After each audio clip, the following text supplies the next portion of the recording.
Hello student, स्वागत है आप सभी का एक बार फिर से हमारे इस लर्निंग प्लेटफॉर्म बीएससी बायो वाला में।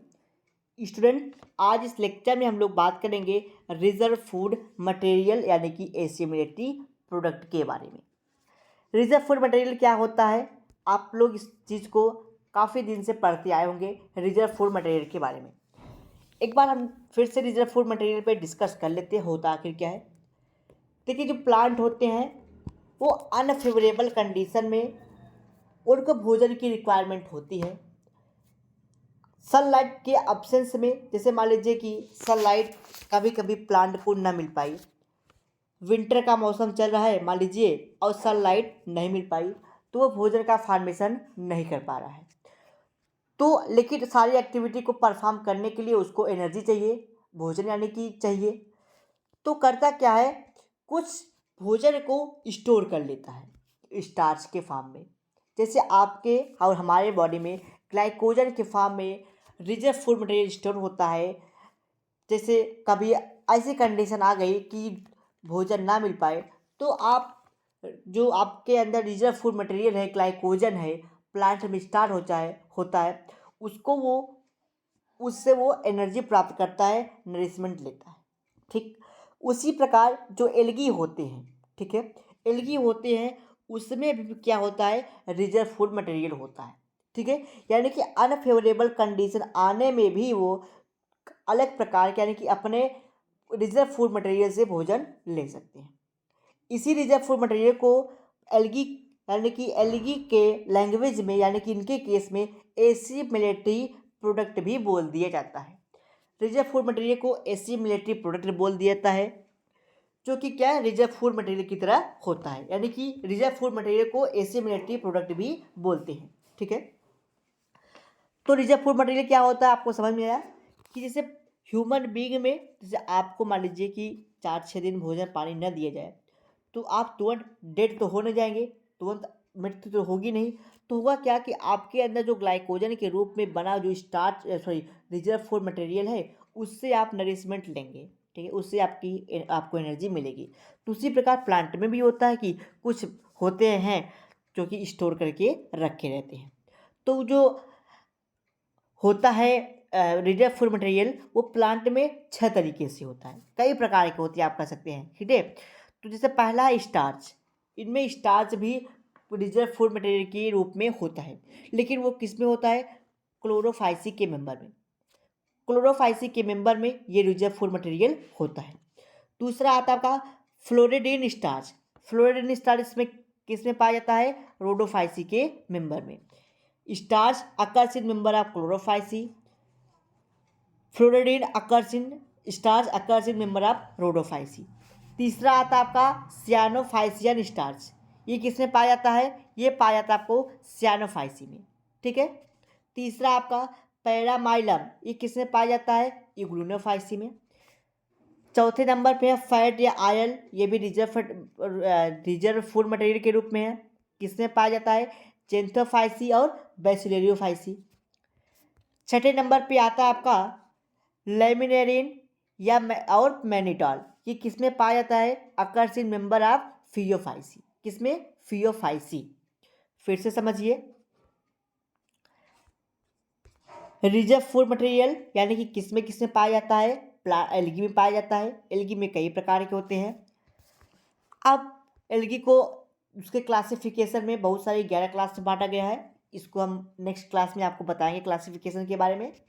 तो स्टार्च यानी कि रिजर्व फूड मटेरियल स्टार्च होता है प्लांट एल्गी में, फ्लोरिडीन होता है, सियानोफाइसियन स्टार्च होता है, पैरामाइलम होता है, फैट आयल होता है और लेमिनेलिन होता है। ठीक है, ये सब होते हैं रिजर्व फूड मटेरियल। तो जो स्टार होता है कहाँ पाया जाता है, अकर्सिन क्लोरोफाइसी।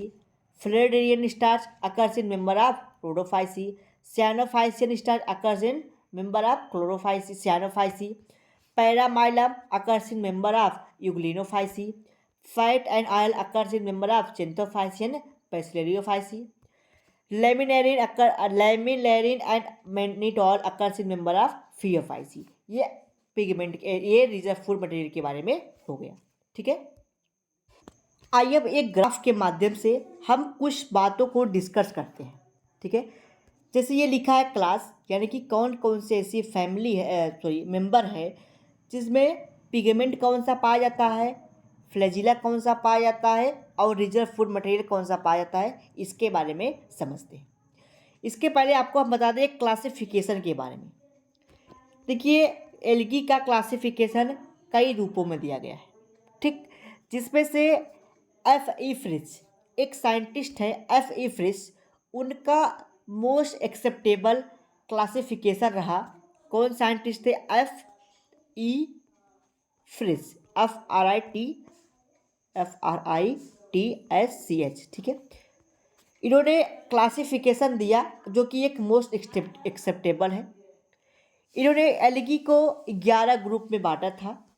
11 ग्रुप में किस में बांटा था? उनकी एक बुक थी, उन्होंने अपने बुक में एल्गी को 11 ग्रुप में बांटा, ठीक है। उस बुक का नाम था द स्ट्रक्चर एंड रिप्रोडक्शन, ये हो गया रिप्रोडक्शन ऑफ द एल्गी, उनका ये बुक था। इन्होंने अपने इस बुक में जो आपका एल्गी था उसको उन्होंने 11 क्लासेस में बांटा। किसके आधार पर बांटा था? पिगमेंट के आधार पर बांटा था, फ्लैजिला के आधार पर बांटा था और रिजर्व फूड मटेरियल के आधार पर बांटा था। अब पिगमेंट क्या होता है इसको मैंने प्रीवियस क्लास में बताया, फ्लैजिला को भी मैंने प्रीवियस क्लास में बता दिया और रिजर्व फूड मटेरियल को अभी मैंने बताया, ठीक है। इन तीनों क्राइटेरिया के बेस पे pigment, flagella, reserve food material या फिर आप कह सकते हैं एसिमिलेटरी प्रोडक्ट, इसको इन्होंने अपने बुक में रिजर्व फूड मटेरियल का नाम नहीं दिया था, क्या पता था? एसिमिलेटरी प्रोडक्ट, जो कि रिजर्व फूड मटेरियल की तरह काम करता है, ठीक है। तो उन्होंने 11 क्लास में बांटा था। कौन कौन से क्लास था आपका? क्लोरोफाइसी, जेंथोफाइसी, क्राइसोफाइसी, बैसिलेरियोफाइसी, क्रिप्टोफाइसी, डिनोफाइसी, क्लोरोमोनोडियन, इग्लिनोफाइसी, फियोफाइसी, रोडोफाइसी और मायोफाइसी, ठीक है, सॉरी मैक्सोफाइसी। ये इन्होंने 11 क्लास में एल्गी को डिवाइड किया। उन्होंने अब इस एल्गी को डिवाइड किया और बताया कि जो क्लोरोफाइसी मेंबर के एल्गी होते हैं उसमें chlorophyll A, chlorophyll B, carotene और जेंथोफिल सेकेंड पाया जाता है। अब इसको मैंने बता दिया था, क्या बताया मैंने? Chlorophyll A, chlorophyll B, carotene और जेंथोफिल सेकेंड, ये किससे पाया जाता है? क्लोरोफाइसी के मेंबर में। अब बात आती है किसमें फ्लैजिला कैसा पाया जाता है, तो फ्लैजिला मैंने प्रीवियस क्लास से बता रखा है सारे फ्लैजिला के बारे में। कौन कौन से थे मैंने बताया? टू आइडेंटिकल फ्लैजिला पर सेल, यानी कि एक जैसा फ्लैजिला उसमें पाया जाएगा क्लोरोफाइसी में। रिजर्व फूड मटेरियल यानी कि एसिमिलेटरी प्रोडक्ट में क्या होगा? स्टार्च होगा। ये बात समझ में आई। दूसरा आता है जेंथोफाइसी। जेंथोफाइसी में chlorophyll A, chlorophyll B, sorry, हाँ ठीक है, ये सेकेंड नहीं, ये जेंथोफाइसी है केवल, ठीक है। ये हमको लगा कि ये डबल वन है, लेकिन नहीं, ये जेंथोफाइसी है, ठीक है। क्या क्या पाया था? क्लोरोफिल ए, बी, कैरोटीन और जेंथोफाइसी। इसमें क्या पाया था? Chlorophyll A, chlorophyll B, carotene और जेंथोफिल, यानी कि सेम इसके जैसा इसमें भी पाया जाता है, ठीक है। इसमें हेटेरोकान टाइप का जो कि फ्लैजिला पाया जाता है, एक यानी कि दो अलग अलग प्रकार के फ्लैजिला पाए जाते हैं। हेटेरोकान मतलब दो अलग अलग प्रकार के, पहला विप्लेश टाइप का, दूसरा टेंसल टाइप का, ठीक है। इसमें कौन सा रिजर्व फूड मटेरियल पाया जाता है? फैट और ल्यूकोसिन पाया जाता है। तीसरा आता है आपका क्राइसोफाइसी। इसमें क्लोरोफिल ए, क्लोरोफिल बी और कैरोटेनोइड पाया जाता है। बात आती है फ्लैजिला के, इसमें one two more than unequal flagella, इसमें एक दो या उससे ज़्यादा अनइक्वल फ्लैजिला पाया जाता है।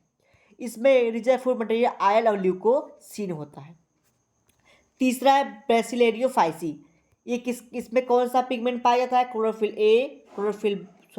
ए सी एंड कैरोटीन्स पाए जाते हैं। इसमें फ्लैजिला पाया भी जाता है और नहीं भी पाया जाता है। रेयर केस में फ्लैजिला देखने को मिलता है। ल्यूकोसिन और फैट इसमें क्या होता है? रिजर्व फूड मटेरियल होता है। अगला है आपका क्रिप्टोफाइसी। इसमें क्लोरोफिल ए और सी, उसके साथ साथ कैरोटीन और जैंथोफिल्स पाए जाते हैं। इसमें भी दो अलग अलग प्रकार की फ्लैजिला पाया जाता है, एक टिंसल टाइप का और दूसरा विप्लैश टाइप का। रिजर्व फूड मटेरियल स्टार्च होता है। डिनोफाइसी यानी का मतलब डिनोफाइसी मतलब इसमें दो फ्लैजिला पाया जाता है। ठीक है, तो डिनोफाइसी में chlorophyll A, chlorophyll C, carotenoid और जेंथोफिल पाया जाता है। इसमें दो अलग अलग प्रकार के लेटरल साइड फ्लैजिला पाया जाता है डिफरेंट प्लेन पे। अलग अलग जगह पे अलग अलग डिफरेंट अनइक्वल फ्लैजिला पाए जाते हैं। रिजर्व फूड मटेरियल में स्टार्च और आयल पाया जाता है। क्रोमोमोनोडिनिल, ठीक है, इसमें क्लोरोफिल ए, बी, कैरोटीन और जेंथोफिल्स पाया जाता है। इसमें आइसोकांट यानी कि एक जैसे फ्लैजिला पाए जाते हैं और रिजर्व फूड मटेरियल आयल होता है। नेक्स्ट है आपका यूग्लिनोफाइसी यानी कि यूग्लिनोइड जिसको कह देते हैं हम लोग। इसमें क्लोरोफिल ए और बी पाया जाता है। इसमें एक, दो या तीन इंटीरियर रीजन पे एक, दो या तीन फ्लैजिला देखने को मिलता है, यानी कि ऊपर की तरफ इसमें एक, दो या तीन फ्लैजिला देखने को मिलता है। रिजर्व फूड मटेरियल में फैट और पैरामाइलान देखने को मिलता है। फियोफाइसी में क्लोरोफिल ए और जेंथोफिल पाया जाता है, जिसमें दो डिसिमिलर और लेटरल फ्लैजिला पाया जाता है। अलग अलग प्रकार के फ्लैजिला लेटरल साइड में पाए जाते हैं। और रिजर्व फूड मटेरियल में क्या होता है? लेमिनेरिन होता है और फैट होता है। अगला आता है आपका रोडोफाइसी। इसमें क्लोरोफिल ए, फाइकोसियानिन और फाइकोइरेथ्रिन ये तीन पिगमेंट पाए जाते हैं। ये नॉन मोटाइल होते हैं, इसमें फ्लैजिला नहीं पाया जाता है। और स्टार्च फूड मटेरियल में रिजर्व फूड मटेरियल में स्टार्च होता है। नेक्स्ट आता है आपका माइकोफाइसिन, ठीक है, माइकोचैथोफाइसिन, ठीक है।